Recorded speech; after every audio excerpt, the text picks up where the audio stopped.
नमस्ते भैया बहनों। आज हम पाठ 12 विषय पर्यावरण कक्षा पंचम में गंदा पानी फैलाए रोग पढ़ेंगे। आप जानते हो गंदा पानी किस प्रकार से रोग फैलाता है। आप इस पाठ में ये देखेंगे कि दूषित पानी से हमारे शरीर में क्या क्या रोग हो सकते हैं, क्या क्या बीमारी हो सकती है। आइए जानते हैं हम गंदे पानी से क्या क्या रोग फैलते हैं। हरिमोहन अपने गांव में अपने जो भेड़ियाँ थी उनको चराने जाता था। तालाब पर वह अपनी भेड़ों को पानी पिलाने ले जाता था। उसी तालाब का पानी वह अपने पीने के लिए भी काम में लेता था। तालाब के पानी को गांव के लोग खाना बनाने में, नहाने में, पशुओं को पिलाने में आदि कई कामों के लिए उपयोग में लेते थे। गांव का राधे अपनी भैंसों को नहलाने व पानी पिलाने के लिए भी उसी तालाब पर ले जाता था। गर्मी के दिनों में तालाब का पानी सूखने लग जाता था और कीचड़ बन जाता था। इस बचे हुए थोड़े पानी में से भी गांव के लोग पानी लाते थे। अधिकांश समय गांव के लोग बीमार ही रहते थे। आप देखिए जिस प्रकार से ये तालाब है, ये व्यक्ति पानी भर रहा है और इधर देखिए ये तालाब के कीचड़ वाले पानी से ये लोग पानी ला रहे हैं। तो इस प्रकार से इस पानी से और लोग बीमार रहते थे। सोचिए और बताइए नदी के पानी और गड्ढे में क्या अंतर है। नदी का पानी बहता रहता है इसलिए वो साफ रहता है और गड्ढे का पानी इकट्ठा रहता है, रुकता है, इसलिए वो सड़ने लगता है। आपके आसपास कहाँ ठहरा हुआ पानी आप देखते हैं? हमारे आसपास गड्ढों में और ठहरा हुआ पानी हम देखते हैं। गड्ढों के पानी में दुर्गंध क्यों आती है? गड्ढों के पानी में दुर्गंध इसलिए आती है क्योंकि गड्ढों का पानी ठहरा हुआ रहता है, इसलिए वो सड़ जाता है। नदी या नहर के बहते पानी में दुर्गंध क्यों नहीं आती है? नदी और नहर के बहते हुए पानी में दुर्गंध इसलिए नहीं आती है क्योंकि नदी और नहर का पानी बहता रहता है, एक जगह रुकता नहीं है, इसलिए उसमें दुर्गंध नहीं आती है। हरिमोहन की बहन अलका को स्कूल के पीछे गड्ढे के पानी को ध्यान से देखने पर पता चला कि उसमें कीड़े दिखाई दे रहे हैं। गंदे पानी पर बहुत से मच्छर भी उसने बैठे देखे। आसपास पौधों को छूने पर उसने बहुत से मच्छर उड़ते हुए देखे। अलका के घर के बाहर बहुत सुंदर बगीचा था, लेकिन शाम के समय वहां जाकर बैठती थी या खेलती थी तो उसे मच्छर काटते थे और मच्छर काट के उसको परेशान कर देते थे। ऐसी उसकी स्थिति गार्डन की थी। आप देखिए कि अपने आसपास किसी गड्ढे में रुके पड़े पानी में रुके पड़े पानी से कांच के गिलास में सावधानी पूर्वक उस पानी को भरकर लाइए और फिर देखिए क्या होता है। गड्ढे के पानी से भरे गिलास में क्या दिख रहा है? गड्ढे से पानी भरा गिलास, उसमें कीड़े नजर आ रहे हैं। क्या इसमें छोटे छोटे जीव या कीड़े दिख रहे हैं? जी हाँ, ठहरे हुए पानी में हमें छोटे छोटे जीव या कीड़े और पानी के ऊपर मच्छर दिखाई देते हैं। वहाँ वे मच्छर क्या करते हैं? अंडे देते हैं अपने। अंडे यानी लार्वा।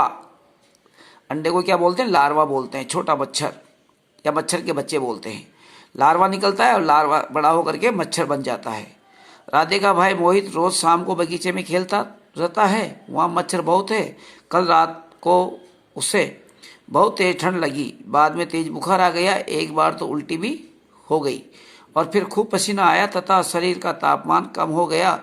उसके पिताजी उसे अस्पताल ले गए, जहाँ खून की जांच कराई तो डॉक्टर ने कहा कि मोहित को क्या हो गया? मलेरिया रोग हो गया। आप जानते हो मोहित को मलेरिया क्यों हुआ? क्योंकि वह बगीचे में खेलता था, वहाँ पर बहुत सारे मच्छर थे। मच्छर के काटने से मोहित को मलेरिया हो गया। मलेरिया रोग के क्या लक्षण हैं? देखिए आप, मलेरिया रोग के लक्षण क्या है? जैसे मच्छर काटता है, छोटा डंक बड़ा खतरा, बचाव भी इसका उपचार है। मच्छरदानी में सोना चाहिए हमें। खिड़की दरवाजों पर जाली वाले और मच्छर जाली लगवाना चाहिए। हल्के रंग के कपड़े पहन के हाथ पैरों को ढक करके सोना चाहिए। आप देखिए मलेरिया, डेंगू और चिकनगुनिया कौन से और मच्छर के काटने से होता है और इसके खिलाफ हमें लड़ाई में सहयोग करना चाहिए। हर सप्ताह कूलर, टंकी, फ्रिज और बैरल के पानी को खाली करना चाहिए। खाली डिब्बे, गमलों, ट्यूबवेल आदि के आसपास पानी इकट्ठा नहीं होने देना चाहिए। किसी भी प्रकार का बुखार होने पर तुरंत चिकित्सक को दिखाना चाहिए। मलेरिया कौन से मच्छर के काटने से होता है, पता करके बताएं। मलेरिया मादा एनाफिलीज नाम के मच्छर के काटने से होता है। सोचिए और बताइए, मच्छरों पर नियंत्रण रखने के लिए कौन कौन से उपाय करने चाहिए। मच्छरों पर नियंत्रण रखने के लिए हमें आसपास गड्ढों में पानी इकट्ठा नहीं होना देना चाहिए, और कूलर और ट्यूब, टायर वगैरह अगर हमारे पास हैं, टायर पड़े तो उनमें खाली पानी रखना चाहिए, उनमें पानी भरा हुआ नहीं होना चाहिए। इससे मच्छरों पे कंट्रोल हो सकता है। खुला पानी कहाँ कहाँ एकत्रित होता है? खुला पानी कहाँ कहाँ एकत्रित होता है? गड्ढों में एकत्रित होता है। क्या इस पानी पर मच्छर पनपते हैं? जी हाँ, गड्ढे में अगर पानी रहेगा तो वहाँ मच्छर पनपते हैं। किसी डॉक्टर या नर्स या अन्य स्वास्थ्य कर्मी से रोगों के बचाव वाले पोस्ट एकत्रित कर और कक्षा में इन पर चर्चा करके और स्वस्थ रहने के लिए क्या करें क्या नहीं करें, इसकी चर्चा हमें करना चाहिए। आइए देखिए, ये एक सारणी दे रखी है। सारणी में रोग का नाम दे रखा है, रोग फैलने का कारण दे रखा है, रोग के लक्षण दे रखे हैं। देखिए, पीलिया, अतिसार, कृमि रोग और पोलियो रोग, 4 रोग दे रखे हैं। चारों रोग केवल दूषित पानी और दूषित भोजन करने से होते हैं। पीलिया की जो लक्षण है वो क्या है? सफेद रंग की दस्त आती है, मूत्र पीला आता है, आंखों और नाखूनों पर पीला पड़ जाता है, पीलापन हो जाता है, उल्टियां होती है। अतिसार में 4-5 दिन या इससे ज्यादा दस्त होता है, पेट में मरोड़े आता है, जीभ और होठ सूख जाते हैं, पेशाब कम आता है। ये अतिसार कहते हैं इसको। कृमि रोग में भूख कम लगती है, चेहरे पर पीलापन आ जाता है, पेट में दर्द रहता है। पोलियो रोग में क्या होता है? बुखार रहना, सिर दर्द, जुकाम, उल्टियां, हाथ पैर में अकड़न, बाद में पैरों में लकवा हो जाना। ये इस प्रकार से चारों रोगों के लक्षण बताए गए हैं। आप देखिए, इस सारणी को देखने के बाद हम क्या कह सकते हैं? दूषित जल और भोजन से कौन कौन से रोग होते हैं? बताइए, दूषित जल और भोजन से कौन कौन से रोग होते हैं? पीलिया, अतिसार, कृमि और पोलियो। आप कैसे पहचानोगे कि किसी को पीलिया हुआ है? पीलिया की पहचान करने के लिए हमें पीलिया के लक्षण पे जाना पड़ेगा और देखना पड़ेगा। पीलिया जिस रोगी को होता है उसको सफेद रंग की दस्त आती है, मूत्र पीला आता है, आंखों नाखून पीले पड़ जाते हैं और उल्टियां होना शुरू हो जाती है। ये पीलिया रोग की पहचान है। बुखार के साथ हाथ पैर में अकड़न किस रोग के होने की संकेत है? बुखार के साथ हाथ पैरों में अकड़न का जो संकेत है वो पोलियो नामक रोग के संकेत हैं। पता कीजिए और बताइए, आपके आसपास कोई बीमार व्यक्ति है तो उसे क्या क्या तकलीफ है, ये उसकी जानकारी करके बताएं।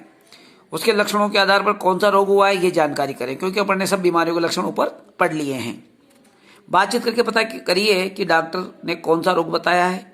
दूषित पानी से अनेक रोग होते हैं। इन रोगों से बचने का एक ही उपाय है कि पीने का पानी स्वच्छ हो। घरों में पानी को छानकर उबालकर स्वच्छ रखें। आजकल घरों में फिल्टर लगाकर भी पानी को साफ किया जाता है। आप देखिए, गंदे पानी पर एनाफिलीज मच्छर पनपते हैं। गंदे पानी में कौन पनपते हैं? एनाफिलीज नाम के मच्छर पनपते हैं। और साफ पानी पर एंडीज नाम के मच्छर पनपते हैं। मादा एनाफिलीज मलेरिया और एंडीज डेंगू रोग को फैलाते हैं। अब आप देखिए आगे, सोचिए और बताइए, आप घर पर पानी साफ करने के लिए क्या क्या करते हैं? घर पर पानी साफ करने के लिए हम कपड़े से पानी छानते हैं, फिटकड़ी से साफ करते हैं। किसी के घर में फिल्टर प्लांट भी लगा हुआ होता है, किसी के घर में आरओ भी लगा होता है। हमने क्या क्या सीखा? ठहरे हुए पानी में मच्छर पनपते हैं, ये सीखा। इन मच्छरों के काटने से मलेरिया और डेंगू रोग हो जाता है। हमें अपने आसपास गंदे पानी को इकट्ठा नहीं होने देना चाहिए। दूषित जल व भोजन से अनेक प्रकार के रोग होते हैं। ये 4 बातें हमने इस पार्ट में सीखी। अब आप देखिए, डेंगू रोग कौन से मच्छर के काटने से उत्पन्न होता है? डेंगू रोग एंडीज नाम के मच्छर के काटने से पैदा होता है। ये आपको कॉपी में करना है। पानी को शुद्ध करने की विभिन्न विधियां कौन कौन सी है? पानी को शुद्ध करने की विभिन्न विधियों में छानकर, फिटकड़ी डालकर, फिल्टर प्लांट द्वारा और आरओ के द्वारा हम पानी को साफ करते हैं। ये विधियां हम काम में लेते हैं। अब आगे देखिए, दूषित जल कौन से रोग फैलाता है? दूषित जल पीलिया फैलाता है, अतिसार फैलाता है और पोलियो फैलाता है और कृमि रोग फैलाता है। गंदा पानी एक जगह इकट्ठा क्यों नहीं होने देना चाहिए? गंदा पानी एक जगह इकट्ठा होगा तो उससे मच्छर पनपेंगे, मच्छर के काटने से हमें रोग, डेंगू मलेरिया जैसी भयंकर बीमारियां हो सकती है। मच्छर हटाओ, मलेरिया भगाओ। इस प्रकार से हमने इस पाठ को पढ़ा और आप ये 4-5 प्रश्न जो मैंने बताया इनको आप अपनी कॉपी में लिख करके और विद्यालय में आकर के अपने दीदी गुरु जी से इसको चेक कराएंगे। आप नहीं तो आपके माता पिता को विद्यालय भेजकर अपनी कॉपी को चेक कराएं। ये पाठ हमारा समाप्त हुआ। धन्यवाद।